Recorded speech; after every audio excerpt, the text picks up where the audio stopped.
U.S. security. Oh, yeah. The Coast Guard, not the one saying. Make sure the microphone's on mute. Oh, really? And they can vote to be voted for convicting us our traffic. Would be nice to know, to your point about data, how much are they seeing in terms of, is it So it is cigarette recording. votes, is it semi-smokable? And then I think I need to promote you, right? Recording in progress. Sorry about that, guys.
Michael Byrne, can you hear us on the other side?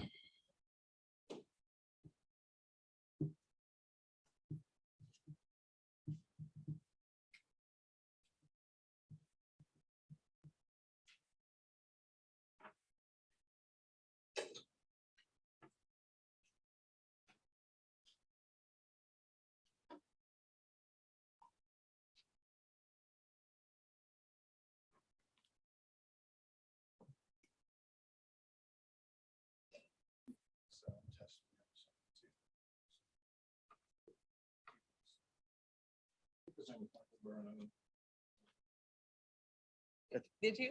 Did I what? Is it sound test? That's me. I'm Michael Byrne. Oh, all right. So I think we're going to do a quick sound test just to make sure everybody in the virtual audience can hear us. I think we're all probably loud enough that the in-person audience can hear us. So if everybody, if you want to start chanting, just say a couple things. Sure. Well, good morning, everybody. I'm Channing Mavrellis. I am the Illicit Trade Director at Global Financial Integrity. I'm really excited to be here today for a really interesting panel talking about some really present issues, I think, across several different sectors. With the Corporate Transparency Act going live in January 2024, the issue of beneficial ownership is at the forefront of financial policy.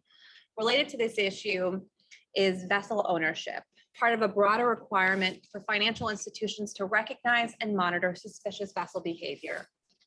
This conversation has typically taken place in the context of combating sanctions evasion and financial crime in a broader banking operations, but there are important implications for trade finance as well. While this requirement has frequently involved aspects such as identifying commodities and trade corridors where transshipment and ship-to-ship transfers may occur, there are many more facets to consider in the global shipping industry when it comes to regulatory compliance.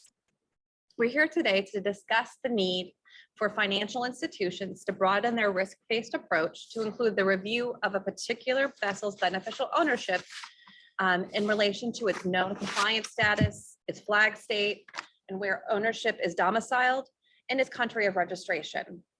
S&P Global, the Institute of International Banking Law and Practice, and Global Financial Integrity have authored the paper out today, Vessel Ownership, Trade Finance, and Regulatory Compliance, in order to identify and analyze the current risks in regard to the shipping and the ultimate beneficial ownership of individual vessels, offering a set of recommendations for financial institutions to incorporate within a risk and compliance screening program.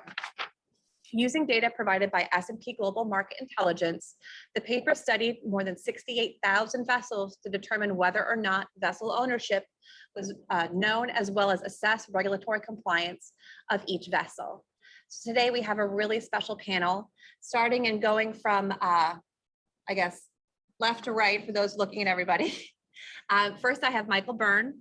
Michael is the CEO of the Institute of International Banking Law and Practice, and works with banks and financial institutions in the trade finance and compliance space.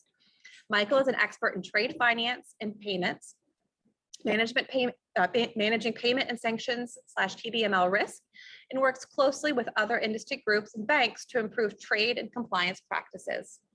Next, we have Russell Patterson. Russell is a subject matter expert within the maritime, trade, and supply chain industry solutions team at S&P Global Market Intelligence.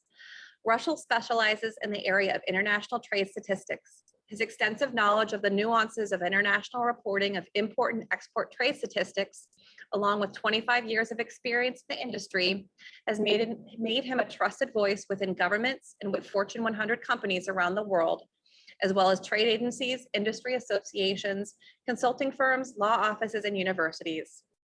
His expertise has been used in setting trade policy for governments, including the negotiation of free trade agreements and the setting of tariffs, pursuing of anti-dumping cases, monitoring national security concerns, and a host of other situations. Then we have Dr. Marla or Max Valentine. Max is the director of Oceania's Illegal Fishing and Transparency Campaign. She leads Oceania's effort to expand transparency and traceability in the global seafood sector. She also supports many of Oceania's other international campaigns to save the oceans and feed the world by directing Oceania's advanced data analytics team working with partner organizations, meeting with government and congressional contacts, and collaborating with stakeholders to support domestic and international policies. Dr. Valentine has a 15-year research career working in oceanography and marine ecology, where she has effectively tied together policy, science, and people to advance ocean science and conservation. As an internationally accomplished scientist, Dr. Valentine has been featured in media outlets across the globe, including the New York Times, USA Today, The Guardian, Associated Press, and CNN and en Espanol. Last but not least is Tom Cardamone. Tom is the president and CEO of Global Financial Integrity. Tom is responsible for the strategic planning and promotion of organizational goals and policy positions to key audiences, including high-level government officials, multilateral institutions, and potential donors. He also leads GFI's efforts to promote the concept of trade integrity, the use of blockchain technology to curtail illicit trade and trade-based money laundering, as well as calling for a reimagining of FinCEN to ensure the agency is positioned to address financial crime well into the 21st century. Throughout his career, Tom has served as an analyst, consultant, project director, and executive director to several nonprofit organizations.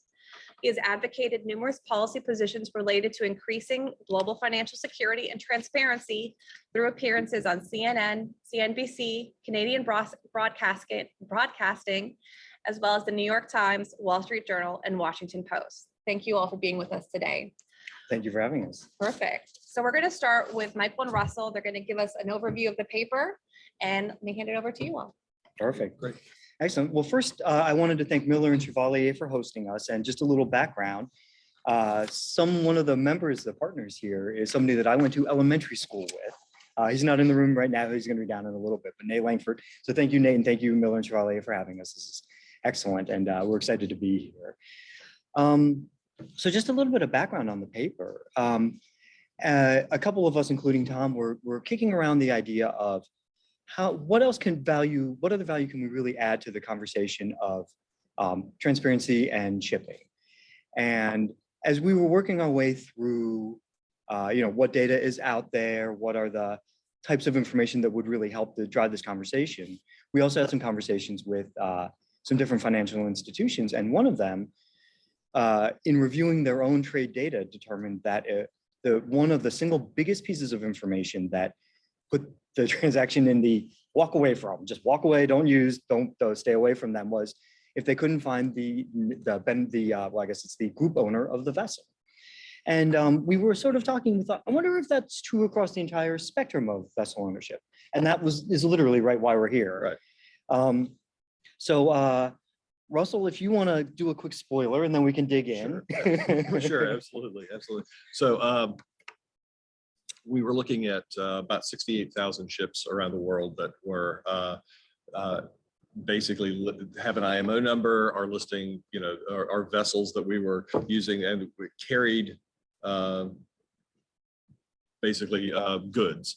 And one of the things we discovered as we looked at that was, and this is kind of a weird a bit of this, is if you looked at those ships that were and kind of looked at all the ships that had ownership information, basically about 65% of them were fully compliant, had no problems, et cetera.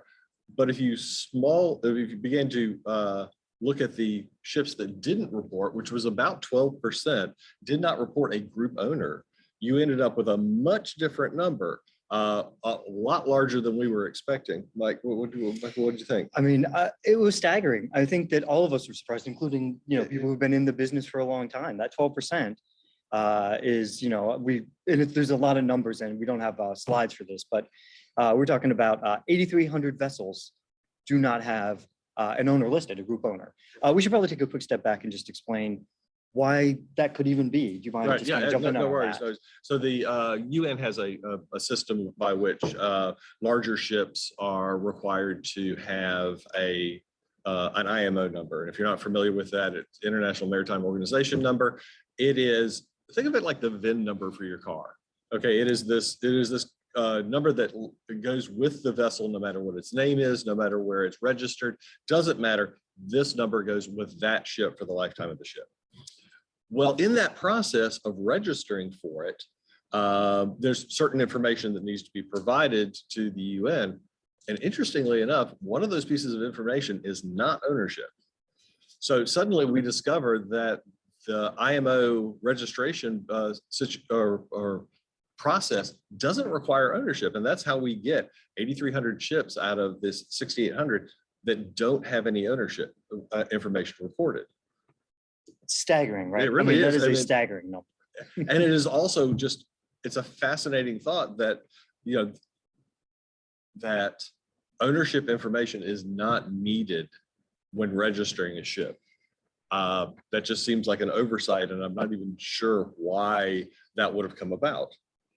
But then we began to look into what those ships look like and kind of what their compliance situation is. So let me just give a quick bit of background. The different determinations of compliance status are compliant, and that means it doesn't have any history via its AIS, which is its the ability to track its current position and heading and a few other pieces of information. It hasn't done anything that you might consider to be illegal or even shady.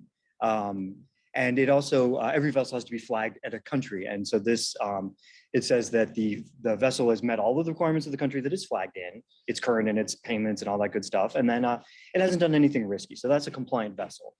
Warning doesn't necessarily mean that it has violated sanctions. It's just, there's a couple of things that are a little bit shady about it. It could be the ownership structure is a little questionable, and we'll get into a little bit of that later. But it's something that you really need to watch for, because it's either turning its AIS off near some of these risky corridors near North Korea or Iran, the ownership structure and so on. And then the final one is severe.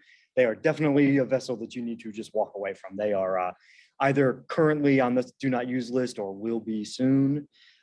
So the compliant ones are ones we really don't worry too much about.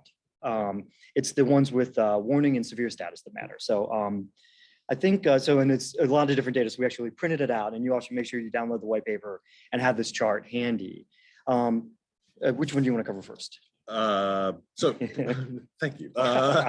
So one of the things to keep in mind is that when you're dealing with warning and severe, all of this is based upon watching the what ships are doing, looking to see if they're making ship-to-ship transfers, looking to see if they cut off their AIS in particular areas. And so one of the things that we began to look at was that for the larger number of vessels, only 65% of them were in the complete compliance status.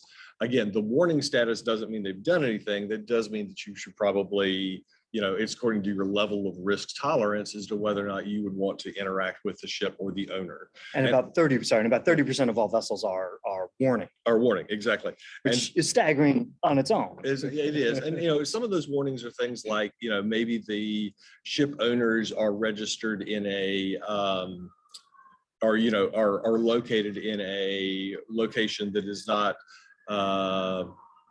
particularly open to the efforts of like the Financial Action Task Force. So especially a lot of ships that end up being, or a lot of companies that end up in, have their ownership in Panama. Panama is one of these FATF, locations that doesn't have a lot of transparency to the efforts of the FATF. So therefore, a ship will get a warning, warning status. Doesn't mean the ship's done anything. Doesn't mean the owners have done anything. Just means it's something you want to look out for. And we do have an interesting call out on that coming up in a minute. Yeah, absolutely. And then the last thing, and so then when you get to severe status is they visited, a location in a sanctioned country. They have had their AIS transponder off for an extended period of time. They've cut off their AIS transponder near a sanctioned country. I mean, if and this isn't necessarily, but if a tanker, goes dark near Venezuela, cuts its transponder back on and it's full of oil, we can't ultimately say anything happened, but that oil had to come from someplace. So and they didn't drill for it. Wherever yeah, exactly. It was like, so we're looking at those, those are the kind of things. And it actually nearly 5% of ships have a severe compliance status. of the ones that have ownership. Now, Why don't I cover this quickly, the known owner bit, and then if you want to dig in on the Sure, unknown owner bit. absolutely.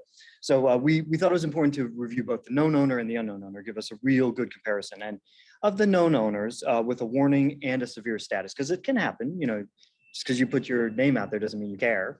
If somebody knows you're doing something bad, about 17,000 of them, which is about 28% well, it's about 25% of all vessels. Now, there is a subset in there that makes that number not as amazing as it sounds, because as Russell said, there are some business cases and business reasons that could be.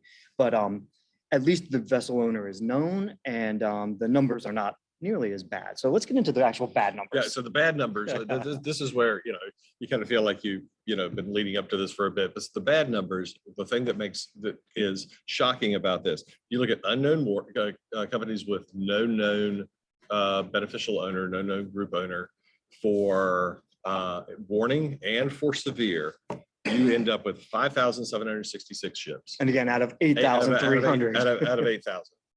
That's like 1 in 7.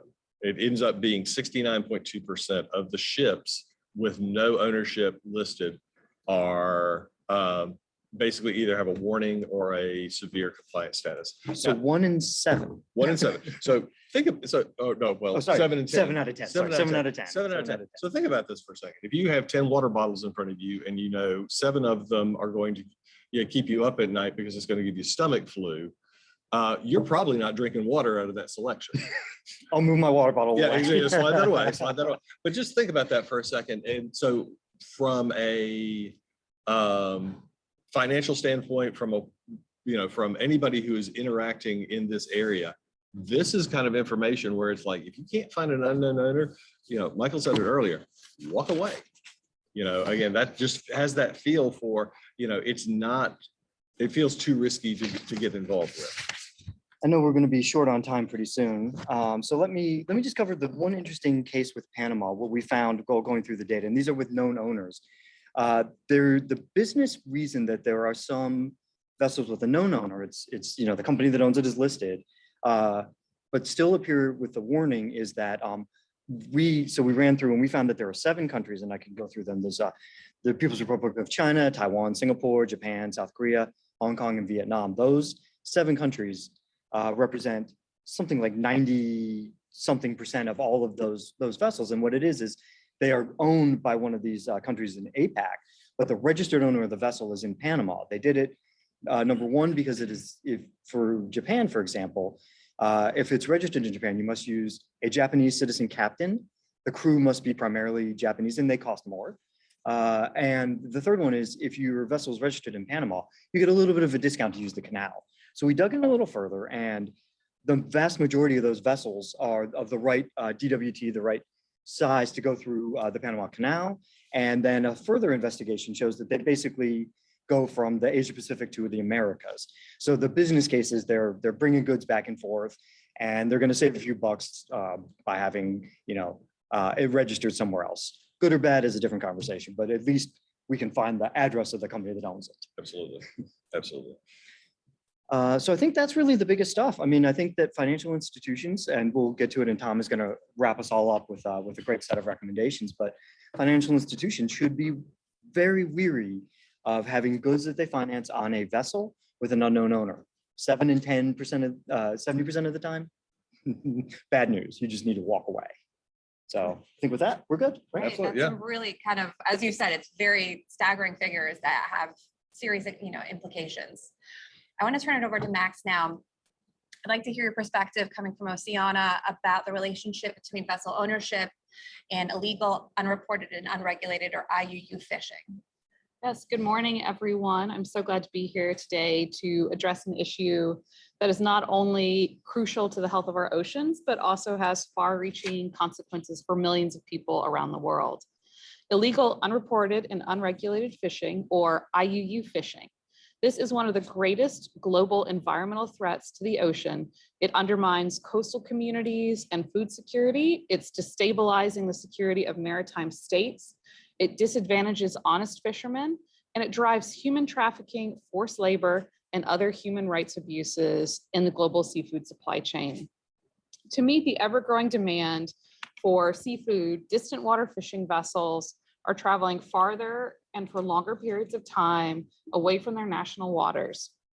And on the high seas in areas beyond national jurisdiction, a fragmented legal framework and a lack of effective enforcement create an environment where IUU fishing thrives. And this is due to its low risk, high reward nature. We need to take collective action against these practices and work towards a more transparent and sustainable and ethical industry. And this is not just an environmental issue, it's also an economic and social one. Estimates suggest that IUU fishing accounts for up to a third of global seafood catches. This amounts to nearly 26 million metric tons of fish annually. And IUU fishing is costing the global seafood sector as much as 26 billion to 50 billion US dollars annually.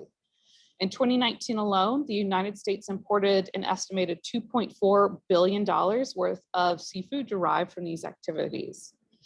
Economically, it's undermining legitimate fishers and seafood processors, and it's resulting in the loss of jobs and livelihoods, and ultimately disrupting local and global markets. IUU fishing is often linked to criminal activities such as drug trafficking and human smuggling. When these vessels are already evading laws, they may be more willing to drive down costs by exploiting workers through forced labor. The International Labor Organization currently estimates that 128,000 fishers are trapped in forced labor situations worldwide, and many more are suffering in further forms of exploitation in the seafood supply chain. One of the primary drivers of IUU fishing is a lack of transparency in the global seafood supply chain. With this complex web of registries, shell companies, and lax regulations, it's allowing unscrupulous operators to avoid detection and evade accountability. And this is where the concept of beneficial ownership comes into play. By concealing the true owners of fishing vessels, these practices enable illegal activities and make it difficult for authorities to hold the responsible parties accountable. A lack of transparency in vessel ownership further exacerbates this issue by providing a cloak of anonymity for owners to avoid and evade accountability and exploit vulnerable workers for profit. The secrecy in the seafood supply chain is fueled by beneficial ownership and that lack of transparency. And this secrecy not only makes it difficult to trace the origin of seafood products, but also enables these criminal activities to continue with impunity. With the growing threat of illegal, unreported, and unregulated fishing surpassing even piracy as the main concern for many enforcement agencies around the world, increasing transparency in the seafood sector is vital to ensure that all seafood is safe, legally caught, responsibly sourced, and honestly labeled. To combat these problems, we must create a culture of transparency that permeates every level of the global seafood supply chain. This requires concerted efforts from governments, industry leaders, stakeholders, and consumers alike. And there are some key steps we can take in this direction. We must strengthen our international cooperation because governments must work together to develop and implement effective, harmonized regulations that hold all parties accountable for their role in IUU fishing and forced labor. We must improve traceability because transparent and robust traceability systems are essential for tracking seafood from its point of origin to its final destination, which is usually our dinner plates. And this will help ensure that only illegally caught and ethically sourced seafood is entering our market. We need enhanced enforcement. Strengthening the capacity of national and regional authorities to enforce existing regulations is crucial. This includes investing in technologies and training for law enforcement, port authorities, and customs officials, as well as establishing strong penalties for those who engage in IUU fishing and forced labor practices. We must promote transparency and beneficial ownership to dismantle the veil of secrecy that allows IUU fishing and human rights abuses to thrive. Governments must require the disclosure of beneficial ownership information for fishing vessels and companies involved in the seafood supply chain. And this will enable better monitoring and enforcement of regulations. We also need to foster industry collaboration between companies and nonprofit organizations involved in the seafood supply chain so that we can work together to develop and implement the best practices for transparency, traceability, and sustainability. And for financial institutions and insurance companies, there needs to be enhanced due diligence that is conducted on clients in the seafood sector, focusing on beneficial ownership structures and any potential links to IUU fishing and forced labor. So just to sort of summarize what I've been saying, IUU fishing is off the books and it's outside of the rule of law. And it's compromising responsible and effective fisheries management. IUU fishing hides in the shadows beyond the horizons, and it thrives on a lack of transparency, limited enforcement, and a complex global supply chain. And the challenges posed by IUU fishing and its links to forced labor are complex and far-reaching. The world's largest seafood importing markets like the EU, the US, and Japan have both the purchasing power and the responsibility to combat IUU fishing and human rights abuses in the fishing industry. By fostering a culture of transparency and collaboration, conducting enhanced due diligence, and adopting responsible policies, we can take meaningful steps towards a more sustainable and equitable seafood industry that benefits everyone. And this goes from protecting our oceans to feeding the millions of people in the world who rely on them. It's our collective responsibility to ensure that our actions today will contribute to the health and well-being of the oceans for generations to come. Thank you. Thank you so much, Max. So finally, we're going to turn to Tom. Tell us a little bit about how do we respond to this culture of opacity in vessel ownership? Thanks, Channing, and thanks to IIBLP, S&P Global, and Oceana for help with the paper and being on the panel this morning. Before I get to recommendations, I'd like to put this issue and the data we put forth in this paper in a little bit broader context. And at the outset, I want to pick up on Michael's comment about the percentage of ships that have unknown owners at 12%, a little bit higher than 12%. He referred to it as staggering. I would completely agree with that assessment. But I would also note that in the context of global financial integrity and the work we do, which is in the transparency space, we look at illicit financial flows, illicit trade, corruption, trade-based money laundering, and the opaque structures that facilitate those crimes.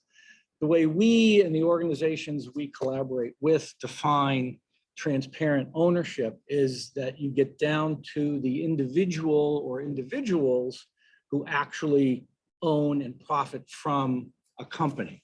The United States now is in the process of completing its regulations to establish a beneficial ownership registry in the US for what commonly are known as anonymous shell companies. So they are no longer anonymous. If you control or operate or own an LLC, limited liability company, you will soon, beginning in 2024, have to report some very basic information about who you are, your name, address, email address, and a government ID, just so law enforcement and bank authorities know who you are, and they know who they're dealing with in the case of banks. Transport that definition to global shipping, it's far less transparent. In commercial shipping, if you have provided a company name for a group owner, that is seen as sufficient. It's okay, it's not optimal. It certainly does not get down to the beneficial ownership level as we in the transparency industry define it. So you take that 12% where we know nothing about the company, and then look at what we know about the group ownership. That also is limited. So I would suggest, well, this number or this percentage is seen as staggering. It's actually worse than the data would suggest, given what we believe would be required for true transparency in the industry. So that's sort of the background of how we see transparent ownership. 2 years ago, the OECD countries agreed to a 15% minimum tax level for international corporations. A little known footnote to that agreement is that the one industry that was exempt from this is commercial shipping. And that's because the OECD couldn't determine where companies were located. And if you can't understand where they're located, it's very difficult to assess a proper amount of tax. So in this context of global taxation, again, lack of ownership information for commercial shipping is seen as a real risk factor, real problem. Russell and Michael talked about risky behavior, whether it's a warning status or a severe status. Add that on top of lack of knowledge of who owns these ships, and the risk factors increase. One thing we talk about briefly in the paper is illegal trade, whether it's IUU fishing, illegal logging, illegal mining, or counterfeiting, counterfeiting of all sorts of products, whether it's sunglasses and wristwatches and handbags, or it's medicines, PPE equipment that was used during the pandemic. We're looking at over $1 trillion in illegal trade in any particular year. Given that 85 to 90% of international trade is delivered by ship, the assumption or the logic would suggest that illegal trade is included. So of $1 trillion worth of illegal trade, 85, 90% is delivered by ship. I think that is something that needs additional research, additional data. What we need to do is compare the data we've compiled in this paper, unknown ownership, and see if we can't compare and contrast it to ships that are being used to deliver these illicit goods. And maybe we can get some patterns where law enforcement can use these for interdiction efforts in the future. From a very specific look at the United States case, our data show that there were 800 unique visits by ships into US ports last year with completely unknown ownership. You add that to the fact that only about 2% of containers are checked in any particular year.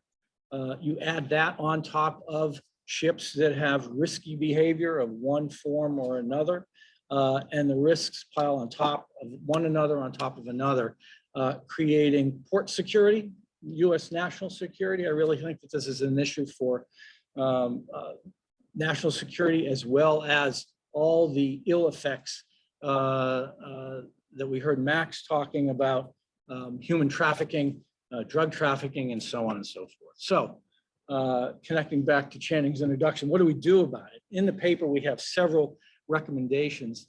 I think that the topmost one is that, again, taking a line from Max's presentation, we need to create a culture of transparency in commercial shipping. It is completely lacking at the moment. It is the Wild West on the high seas, and there's been tremendous amount of reporting done on this.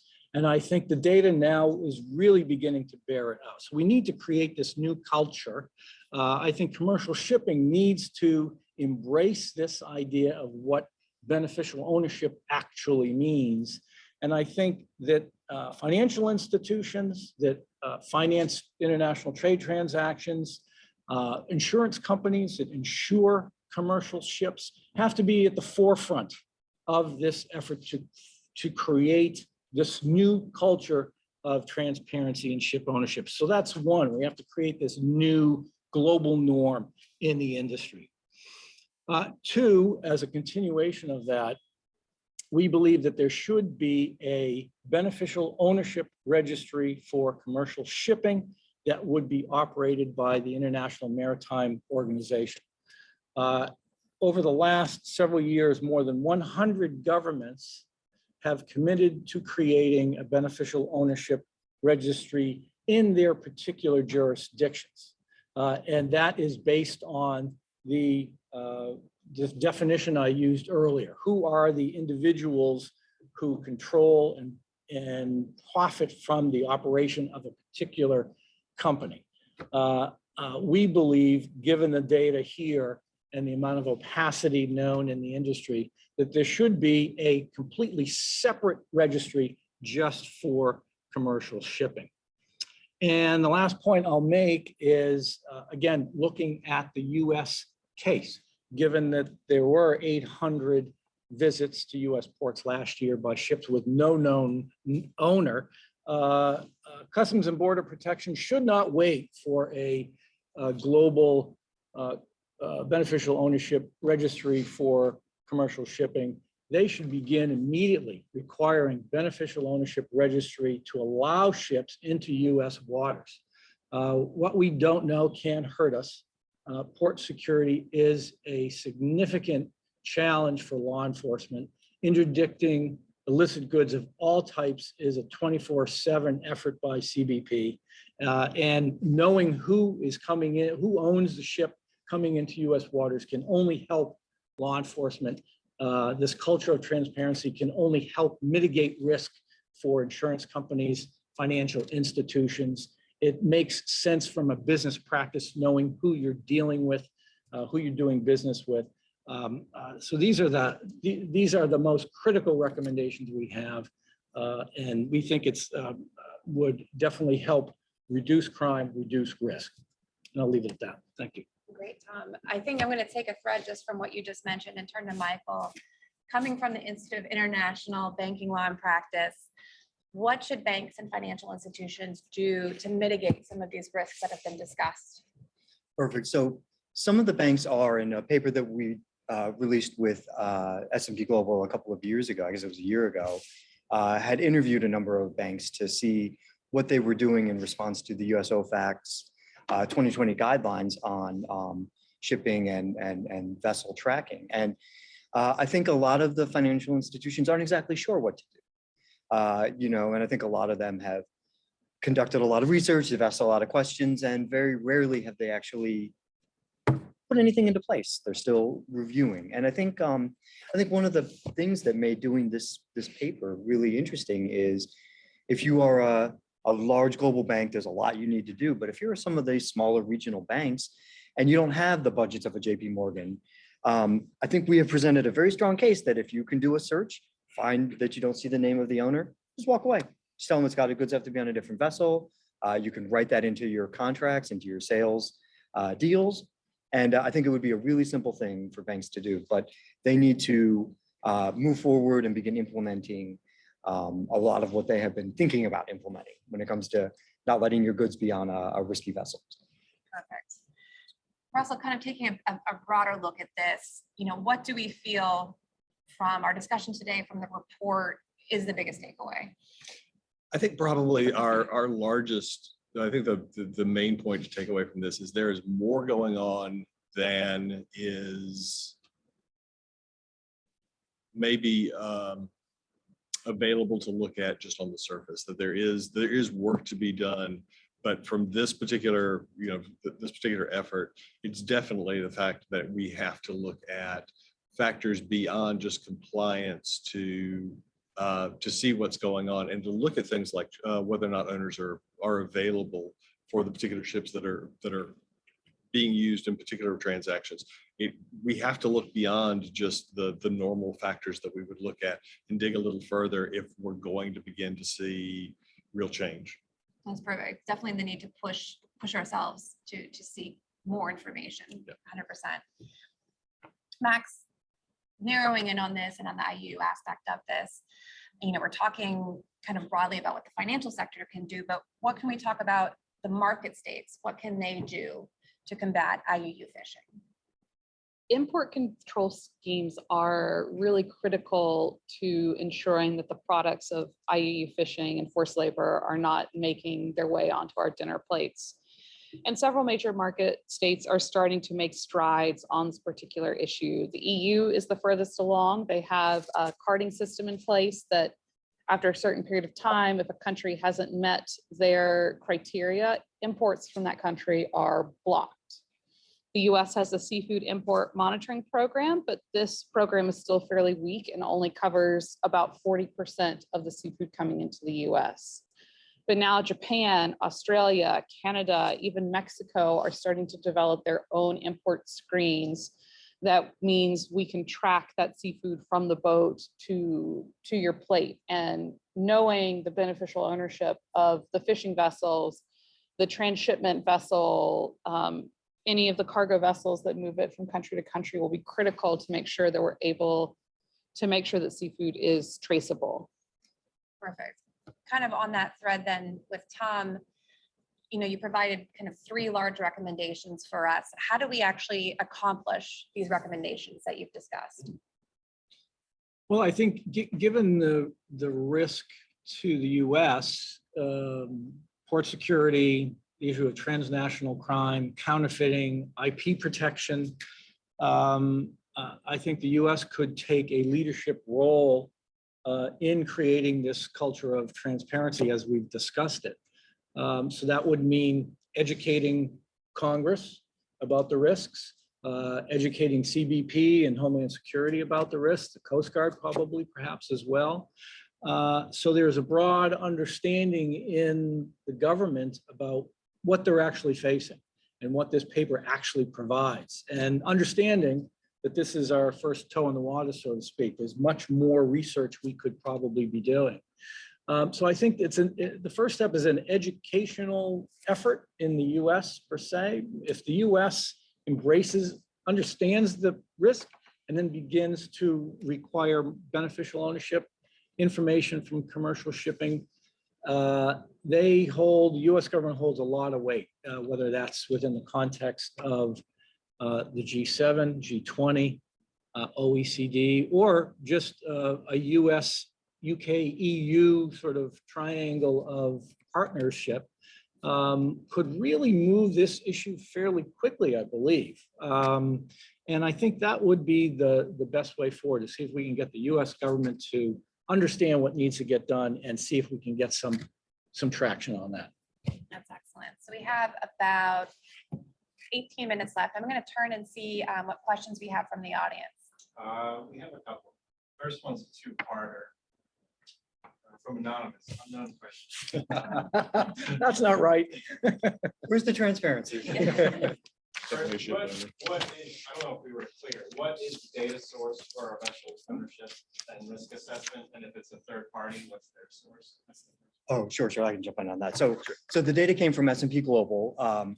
They manage the IMO, so they are the source of it. It is, they have all of that information. They were kind enough to share it with us.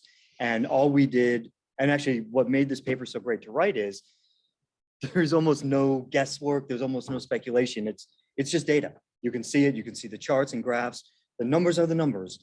In fact, I was going to make a joke with Russell earlier that if everybody just looked at 2 or 3 of those charts, we probably don't even need to do this talk. So the source is from the source.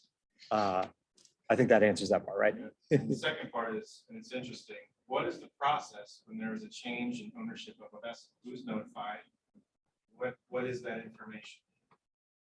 So the IMO is notified when those things happen. We actually have at S&P Global, we have an entire team that's kind of what they do every day. There's like 10 people on a daily basis that are checking and updating information to make sure that it is within the data set is as up to date as possible. But those things are updated on a regular basis. But it is a requirement that information get passed along to the IMO with regards to ship ownership. But it is also, I mean, again, there are so many different levels of ownership and, operation that, again, it's a major task to make sure whether you're looking at a group owner, whether you're looking at a beneficial owner, whether you're looking at somebody who's, actually engaged in activity with the ship. So maybe somebody who's, a ship manager. There's all kinds of things that have to be watched and managed in this ownership space.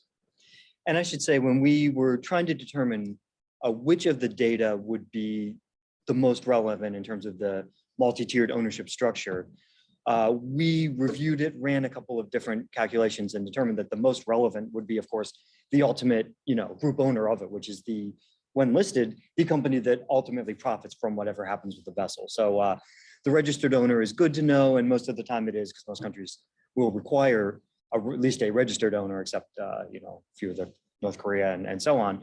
I think if you want to do this, you got to start with who is the ultimate group owner of it. And so all of these numbers are based on the final ultimate group owner company. It's always a company. Sorry, I should jump in on one other thing because I didn't know if we would have enough time during the talk, but additional information that might help on the first question. Vessels, all of them have a transponder. It's an AIS, automated information system device on them. It is a requirement for the safety at sea, and it is required to be turned on all the time. You're not allowed to turn it off.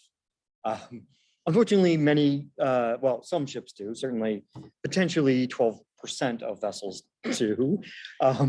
But that information is sent out depending on a number of factors. It can be sent out more or less often, from anywhere from a couple of seconds to a couple of hours.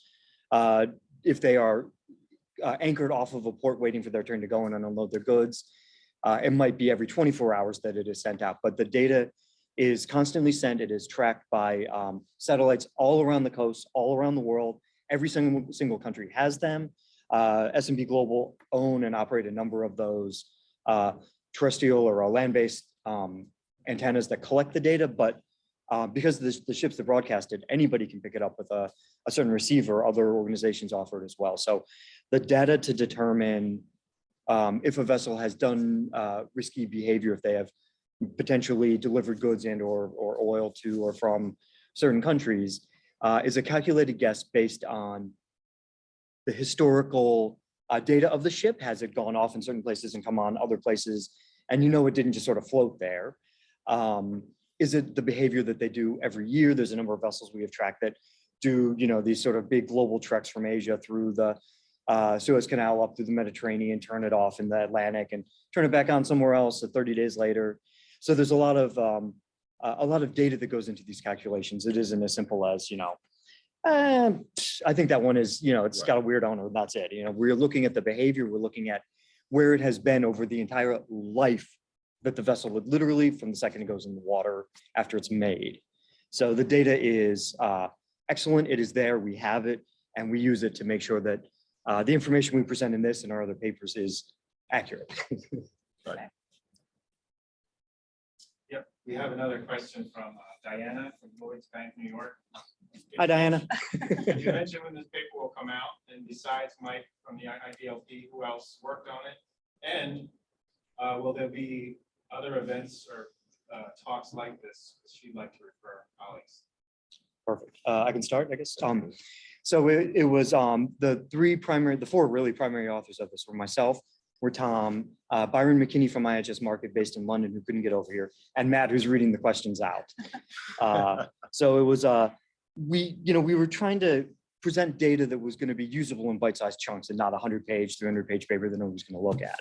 And that's why this is fairly straightforward, fairly short and easy. It is available now on the Institute's website. If it's not on, It'll be on GFI's website later today. perfect. And also on S&P Global's website.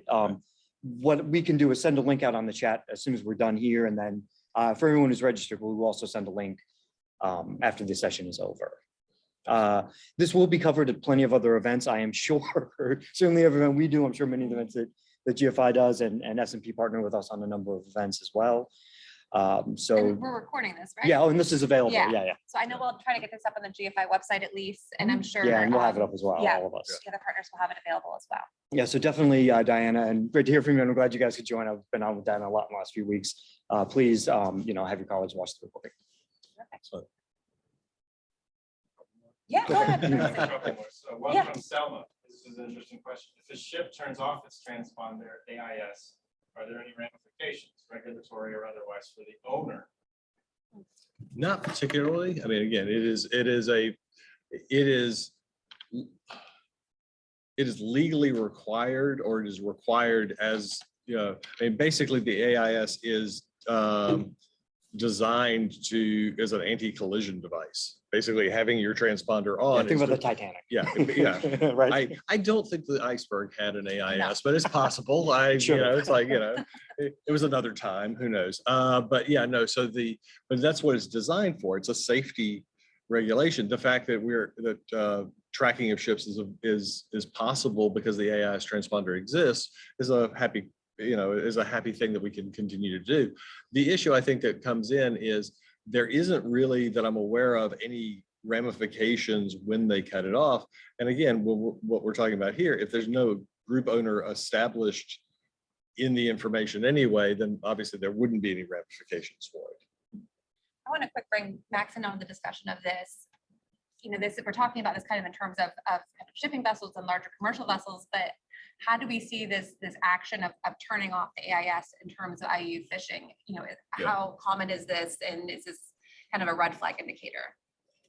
AIS requirements vary by flag state when it comes to vessels. So the EU has the most comprehensive AIS laws. So any vessel over 49 feet in length must have their AIS device on at all times. And governments in the EU do a fairly effective job of investigating vessels that are disabling their devices. But globally, we see major red flags, particularly with vessels in the South Pacific, mainly flagged to China, where they're disabling their devices. I did a study a few years ago looking at the Argentina's border and found over 600 Chinese vessels that were disabling their AIS devices for days at a time. And they were on trajectories heading into the EEZ when their AIS devices were turned off, and then they had trajectories heading out of the EEZ when the devices were turned back on. While we can't say for certain that they were fishing illegally, that's a serious red flag. And it's more than just China. There are other countries that have these serious issues. We see issues in the Mediterranean and other areas around the globe while these devices get disabled. And just very few countries have requirements for their vessels. The US has fairly lax AIS requirements. Only vessels over 65 feet in length are required to carry the devices, and they can be disabled once those devices leave 12 nautical miles. So you don't even have to have it on if you're fishing anywhere in the world and you're a US flagged vessel. So there's a lot of loopholes for vessels to disable these devices. Tom, what are your thoughts on this conversation? Yeah, we haven't talked about sanctions today, but I think this is another issue. If your work involves sanction evasion, turning off the AIS system on a commercial ship is a classic way you evade sanctions. We've seen this over and over and over, whether it's off the coast of North Korea or more recently off of Russia's coast. This is the way goods, oftentimes oil, is moved from one country into a sanctioned jurisdiction. So the ability for a ship's captain to turn off an AIS system enables sanctions evasion. You know, if you think about in the context of an airliner, the pilot cannot turn off the black box during the flight. Essentially, that's what ship captains are able to do. And it doesn't, again, we talk about risk. This sounds like a perfect opportunity to address this risk by perhaps requiring that AIS systems are built into the superstructure, so they can't be turned off. That certainly up for discussion, but I think there has to be some creative thinking on how we can get at this particular challenge. I think we have time for one more question. There may not be a great answer to this question, but generally they're asking, why is it that S&P holds all of the IMO information? I mean, we could talk about formerly it was IHS Smart. It was formerly, why were they the whole? Why is a private company the one holding all this? That is, I think, as our paper kind of reveals, it's in the public interest. It is. So the reason that we are the issuers of the IMO is that the UN requested that we do so. So, you know, basically we're managing the issuing of this information. Again, it's been that way for, you know, actually, I don't know how long it's been that way. I just realized I walked myself into a cul-de-sac, a conversational cul-de-sac. I'm not sure how long it's been there, at least, you know, close to 10 years at least. But again, I have no other answer except for the fact that, you know, the UN has requested that we do so. Maybe one more? That's it? That's Well, it. okay, that's a That's perfect it. natural ending. Look, I want to thank everybody for joining us today. I think, as we've heard, there's a real dire need to broaden not just the conversation but the policy of transparency in shipping in any kind of vessels here, to include the need to know and obtain group owner information and ultimately know who that ultimate beneficial owner is. Ships, not reporting a group owner, as we've learned from this report, please check it out, represent 12% of the sample population they looked at. So as Michael and Russell have pointed out, this is a staggering number when it comes down to it. Of this group, 69% have a warning or severe status. So this is a really high risk presented to anybody who's interacting with these vessels, kind of on a financial level, on trade level, on country level. There's a lot going on here. This has significant repercussions for financial and risk compliance in particular. The lack of transparency in the supply chain, especially when it comes down to opaque vessel ownership, in addition, contributes to this low risk, high reward nature of IUU fishing, which threatens national security, economic security, food security. And it also has a huge negative impact on human rights. We need to create a global norm or culture of transparency. This includes actions such as a commercial maritime BO registry, a requirement for beneficial ownership information, knowledge to be provided when entering ports, greater adoption of seafood traceability by market states to combat opacity. I think it's very clear, this is something that I like to say a lot, is without transparency, you cannot have accountability. And that's absolutely necessary in this. Thank you again all for joining us today. And thank you, Miller and Chevalier, for Yes, hosting thank us. you very Thank much. you. If you want to end button, and we'll just send an email out to all the virtual audience. Thank you, everybody. Thank you, everyone.